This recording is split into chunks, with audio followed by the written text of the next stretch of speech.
Hello everyone. Today Brent crude oil briefly surged to $128 per barrel, and I want to take a moment to review what happened in the market. When the conflict between the United States, Israel, and Iran first escalated, Brent crude oil was trading at less than $80 a barrel, but in just 1 week, prices skyrocketed and reached $128 today, which represents an increase of nearly 60%. Fortunately, after hitting that intraday high, prices started to pull back. Right now, Brent crude is trading around the $100 level again. Now, why is this important? Because the price of crude oil often has a capital rotation effect with the broader US stock market. In other words, when oil prices surge rapidly, capital tends to flow out of equities and into energy markets. And that is exactly what we saw last week.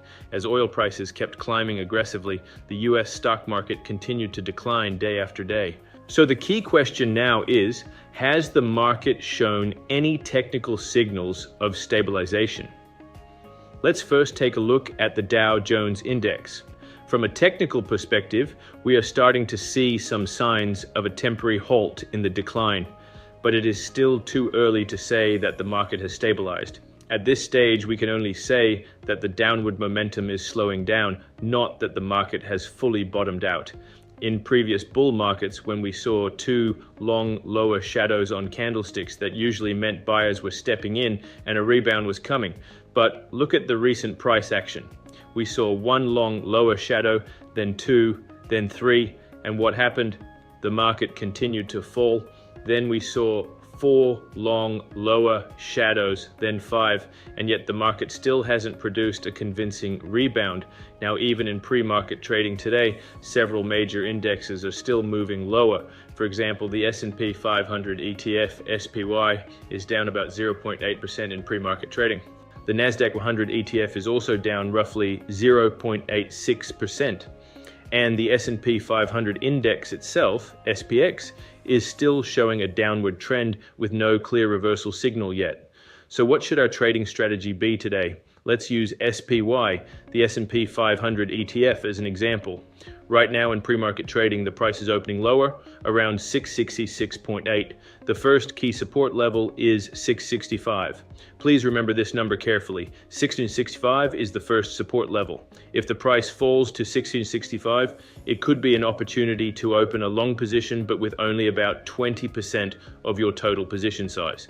Now, if the market continues to drop further and reaches the 660 level, that becomes a much stronger support zone. At that point, you could consider increasing your position more aggressively. If the price reaches 1660, the strategy would be to increase to about 60% of your position and buy SPY at that level. Why do we want to buy at these levels? Because many analysts on Wall Street share a similar view, and I agree with them. Historically, the maximum correction in US equities is usually around 10%. Let's do a simple calculation. The recent high for SPY was around 697.8.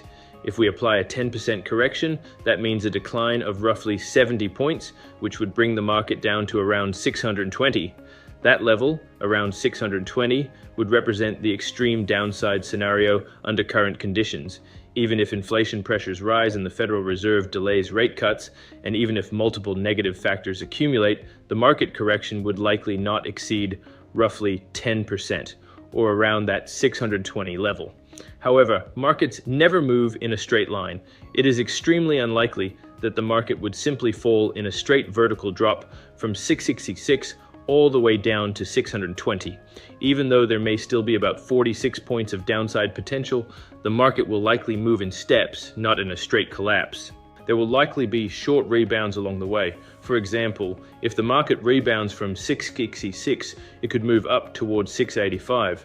But 685 is a very heavy resistance level. It is quite possible that the market rallies towards 685, but fails to break through and then pulls back again. Even if the market manages to move slightly higher, say into the 688 to 690 range, that entire area becomes a major resistance zone.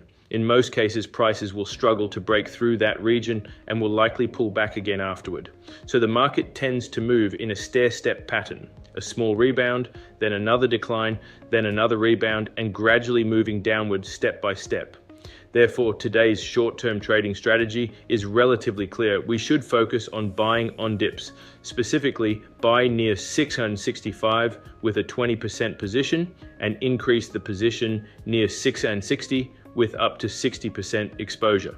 Then, if the market rebounds toward the 685 to 690 resistance zone, we can consider taking profits.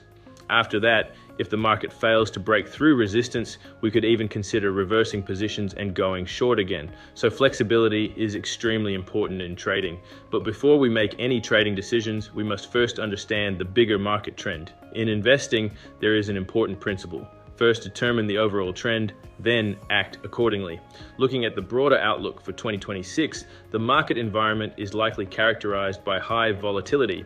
These are the three key words: high volatility. In the short term, particularly in March, the market may rebound from the current level around 666 or 667 toward the 685 to 690 resistance zone. But after that rebound, there could be a second wave of decline, possibly pushing the index down towards 640 to 650.